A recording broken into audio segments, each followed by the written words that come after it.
अस्सलामुअलैकुम व्यूअर्स, मैं हूं इंजीनियर हबीब और आप देख रहे हैं मेरा यूट्यूब चैनल जिसका नाम है इलेक्ट्रिकल वॉल। उम्मीद करता हूं आप सब लोग बिल्कुल ठीक ठाक होंगे, खैर खैरियत से होंगे। एक नई साइट पे, एक नए प्रोजेक्ट पे सर जाकिर रहमान की साइट के ऊपर हम आए हुए हैं और आज के प्रोजेक्ट के अंदर बहुत सारी डिटेल्स आपको जानने को मिलेंगी। एक बेहतर सेटअप की क्या क्या खसूसियात होती है, इनके बारे में आपको डिटेल्स बताऊँगा।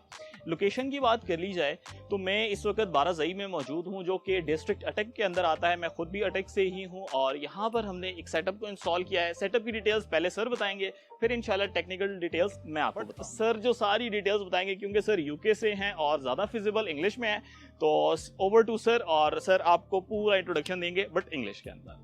तो sir, kindly tell to our audience that how you may come to about electrical wall or about me.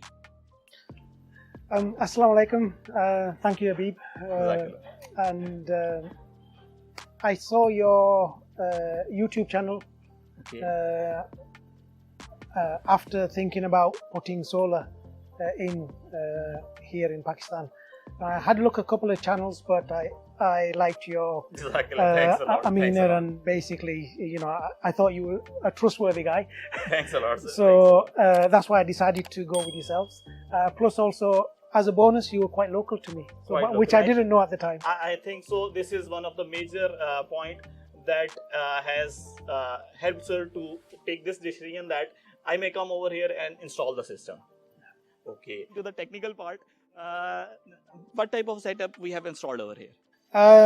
10 kilowatts setup with net metering. With net metering. Yeah.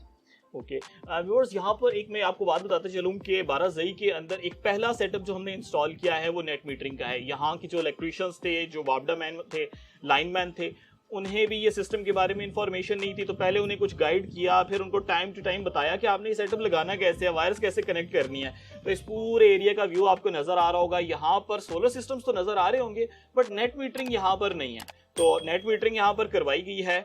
और ओवरऑल सर से ही फिर पूछते हैं, sir how do you find that what type of quality work we have done over here? I've been really happy with the work. I think the quality's been really good, quite efficient as well.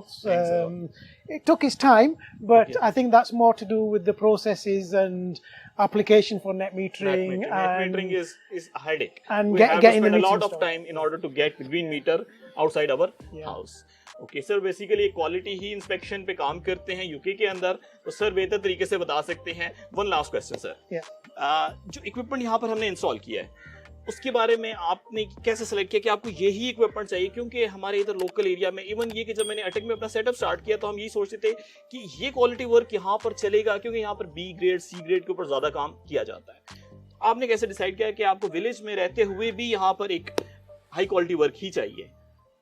Well, I wanted to have a system which I could rely on and use and monitor from the UK as well.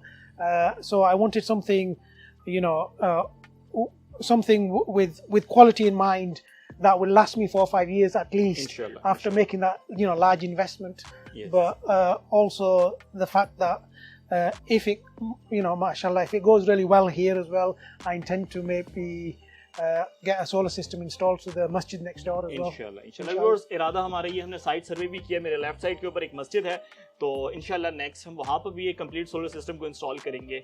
अब आ जाते हैं technical details की तरफ और मैं आपको पूरे setup की टेक्निकल डिटेल्स बताता हूँ। थैंक्स अ लॉट सर, जज़ाकल्लाह। बहुत जी। तो व्यूअर्स, अब देखते हैं इसकी टेक्निकल डिटेल्स। व्यूअर्स, सर यहाँ पर मोस्टली जो है ना वो समर सेशन में आते हैं, ये इनका समर हाउस कह सकते हैं, और वो ज़्यादातर अब्रॉड ही रहते हैं। तो वो चाह रहे थे कि ऐसा सिस्टम हो जिसके अंदर जब मैं यहाँ पर नहीं हूँ, क्योंकि चंद एक महीनों के लिए या कुछ डेज़ के लिए, कुछ वीक्स के लिए आना होता है, बाकी सारी टाइम मेरी इलेक्ट्रिसिटी जो है वो सेल भी होती रहे।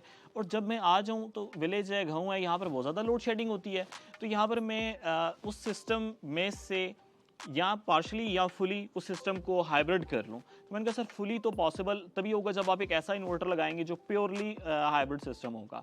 बट यहाँ पर हमने मेन काम ये था कि इलेक्ट्रिसिटी सेल करनी है, तो वो ऑन ग्रिड इन्वर्टर्स परफेक्टली काम करते हैं। सनवेज कंपनी का यहाँ पर ऑन ग्रिड इन्वर्टर हमने इंस्टॉल किया 10 किलोवाट का, और इसके साथ एक 5 किलोवाट का हाइब्रिड सिस्टम सोलर मैक्स का PV 5000 जो मॉडल है वो यहाँ पर इंस्टॉल किया है। अब ये काम कुछ ऐसे करेगा कि टोटल हमने यहाँ पर जिनको के 545 वाट के 18 पैनल्स को इंस्टॉल किया है। ये हमारे पास एक्चुअल पावर रेटिंग जो बन जाती है ये 9800 एग्जैक्टली बता दूँ तो 545 मल्टीप्लाई बाय 18 9810 वाट्स बन जाते हैं, अप्रॉक्सीमेटेड 10 किलोवाट। और इसमें से जो हाफ पैनल्स हैं डिवाइडेड बाय 2, तो तकरीबन 5 किलोवाट के पैनल्स जो हैं हम शिफ्ट करवा देते हैं, यानी एक पूरी स्ट्रिंग को हम शिफ्ट करवा देते हैं हाइब्रिड इन्वर्टर के ऊपर, just with the help of a change over. एक चेंज ओवर आपने इंस्टॉल कर लेना है और उसकी मदद से बआसानी जब कभी भी लोड शेडिंग हो रही है तो आप इस सिस्टम को शिफ्ट कर लेते हैं आधे को हाइब्रिड पे। लाइट जाने के केस के अंदर आपकी जो रिक्वायरमेंट है, यानी 5 किलोवाट 2 एसी चलाना चाहते हैं या एक एसी 5-6 पंखे लाइटें फ्रिज, बेफिक्र होकर चलाएं, कोई टेंशन नहीं है। तो ये सिस्टम इस तरीके से यहाँ पर डिज़ाइन किया गया है। करना क्या होता है, 2 स्ट्रिंग्स हैं, दोनों स्ट्रिंग्स हमारे इन्वर्टर के पास जा रही होती हैं जो कि ग्रिड टाई इन्वर्टर है, और एक स्ट्रिंग के ऊपर चेंज ओवर ऑप्शन हम ऐड कर देते हैं। इसी के साथ ही टॉल ट्यूबुलर बैटरीज हैं और काफ़ी ड्यूरेशन हो गई सिस्टम को इंस्टॉल किए हुए। ग्रीन मीटर लग चुका है, तो अब मैं आपको जाके दिखाता हूँ कि ग्रीन मीटर की डिटेल्स बता देता हूँ और इसके अलावा सिस्टम की डिटेल्स नीचे से बता देता हूँ। इसी के साथ ही व्यूअर्स आप ये चेक कर सकते हैं कि यहाँ पर ये एक हाइब्रिड डीबी बॉक्स हम इंस्टॉल करते हैं जिसके अंदर हमें बाईपास का ऑप्शन मिल जाता है। अगर सिस्टम को आपने बाईपास करना है तो जस्ट इसको रोटेट कर देंगे, 1 के ऊपर सोलर होगा, 2 के ऊपर जो है हमारे पास वापडा होगा और बाईपास ऑप्शन मौजूद है। इसी तरीके से वोल्ट मीटर हो गया, डिफरेंट इंडिकेशंस हो गए, ये लाजमी हम अपने सारे सेटअप्स में इंस्टॉल करते हैं मेन ग्रिड को ऑन और ऑफ करने के लिए। और ये है वोल्टेज प्रोटेक्टर, किसी भी किस्म की सर्ज आ जाती है वापडा की तरफ से, ग्रिड की तरफ से, उसे ये प्रोटेक्ट करता है, same as it is battery breaker. तो ये यहाँ पर हमने पूरा एक सेटअप इंस्टॉल किया है। बाकी बैटरीज की बात कर ली जाए तो बस बैटरीज आप देख सकते हैं फुजीका की 185 एम्प आवर्स की टॉल ट्यूबुलर बैटरीज हैं। यहाँ पर 1 साल की हमारे पास वारंटी पे आती हैं। लाइफ की बात की जाए तो आमतौर पे अगर अच्छे तरीके से इसको मेंटेन किया जाए, वाटर लेवल का ख्याल किया जाए, तो ये 4 से 5 साल बआसानी निकाल लेती होती है। व्यूअर्स ये आप देख सकते हैं कि ये है जी 12 ZE का पहला ग्रीन मीटर जो कि इस घर में इंस्टॉल कर दिया गया। व्यूअर्स मैं आपको बता रहा था कि इस मीटर की वर्किंग कैसी होती है। ये मीटर ऐसे काम करता है कि इसके अंदर बाई डायरेक्शनल ऑप्शन है, यानी कि ये इंपोर्ट एंड एक्सपोर्ट को देखता है, कितनी बिजली आपने वापडा से ली है, कितनी इजाफी बिजली वापडा को वापस कर दिया है। तो at the end of month ये इंपोर्ट एक्सपोर्ट को चेक करके आपके बिल के ऊपर शेयर कर देता है। कभी इसमें डिटेल्स में आपको बताऊंगा कि जो 3 क्वार्टर्स हैं, यानी 3 महीने के बाद जो बिल आता है वो कैसे आता है, पूरे साल को 4 क्वार्टर्स में डिवाइड किया जाता है, वो एक अलग डिटेल्स हैं, वो इंशाल्लाह किसी नेक्स्ट वीडियो में बताऊंगा। बट ये हमारे यहाँ पे अल्हम्दुलिल्लाह लग चुका है। फिर बस ये देखते हैं कि इस जाकिर ने यहाँ पे एक बड़ा प्यारा काम किया है, आपको ये नज़र आ रहा होगा कि इसके ऊपर एक पूरी प्रोटेक्टिव कैबिनेट बना दी गई है ताकि कोई भी बच्चा हाथ ना लगा सके। बैटरीज हैं, इलेक्ट्रिकल वर्क है,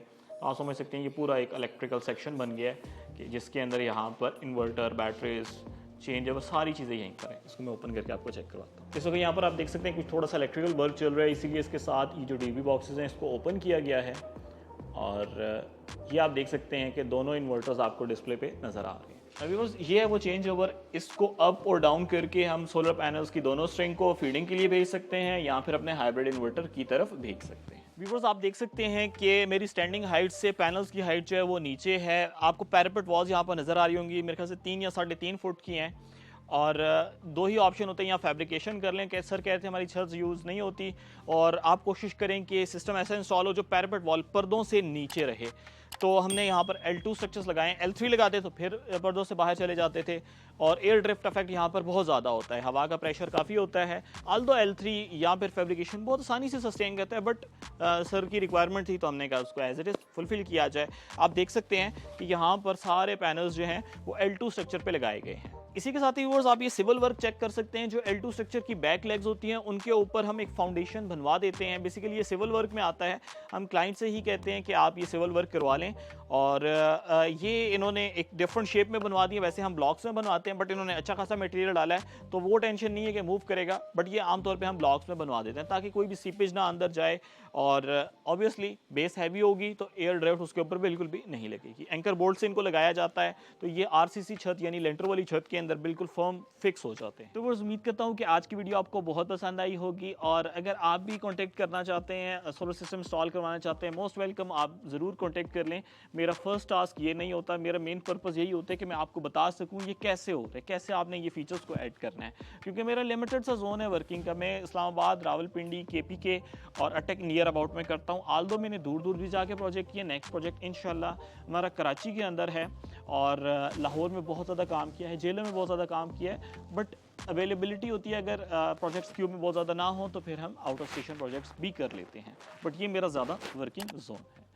तो उम्मीद करता हूँ आज की वीडियो से आपको कुछ जानने को मिला होगा, कुछ सीखने को मिला होगा। अगर वीडियो अच्छी लगी है तो लाजमी लाइक करें, कमेंट करके मुझे बताएं कि ये एफर्ट्स आपको पसंद आती हैं। अपनी टीम के साथ इंस्टॉलेशन करना और रिकॉर्डिंग करना एक डिफ़िकल्ट टास्क है, तो उम्मीद करता हूँ ये मेरी एफर्ट्स आपको पसंद आती होंगी। आपने मुझे इलेक्ट्रिकल वॉल की टीम को अपनी दुआओं में याद रखना है। Take care of yourself. अल्लाह हाफिज़। अस्सलाम वालेकुम।